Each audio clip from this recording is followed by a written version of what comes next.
আমাদের ভারতীয় জনতা পার্টির জনজাতি মোর্চার উদ্যোগে আজকে একটা চিন্তন বৈঠকের আয়োজন করা হয়েছে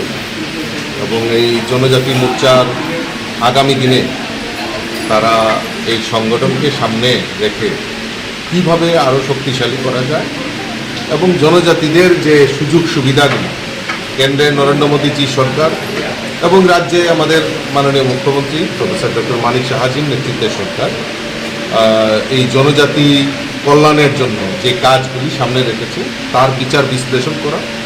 এবং আমাদের ভীষণ ডকুমেন্টে যেই জনজাতিদের বিকাশের জন্য যে কথাগুলি বলা হয়েছিল তার পরিপূর্ণতা এবং তার বাকি কাজগুলি যাতে দ্রুততার সঙ্গে সম্পন্ন করা হয় এই চিন্তন বৈঠকে তা বিস্তারিত আলোচনা করা হবে। এখানে আমাদের মাননীয় মুখ্যমন্ত্রী প্রফেসর ডক্টর মানিক সাহাজিও উপস্থিত থাকবেন, জনজাতি কল্যাণ দপ্তরের মাননীয় মন্ত্রী বিকাশ দেববর্মাও আছেন,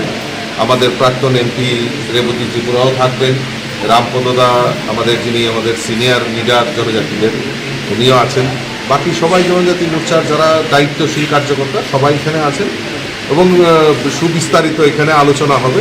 যে আগামী দিন আমরা আরও কীভাবে জনজাতি বিকাশের জন্য আমাদের সরকার অগ্রণী ভূমিকা পালন করবে, কী কাজ করবে এবং সংগঠনকে শক্তিশালী করার লক্ষ্যে আমাদের কী ভূমিকা থাকবে সেই বিস্তারিত এখানে আলোচনা করবে। সামনের বছর প্রথম দিকেই এডিসি নির্বাচন, সেই বিষয়ে কি কোনো এখানে আলোচনা বা রোডম্যাপ আসতে তৈরি করার কোনো পরিকল্পনা? নিশ্চয়ই, যে কোনো নির্বাচনেই ভারতীয় জনতা পার্টি সদা প্রস্তুত থাকে। আর যেহেতু আমাদের সামনে এডিসি নির্বাচন, তো এডিসি নির্বাচনেরও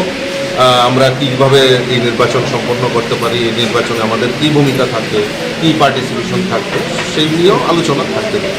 থ্যাংক ইউ।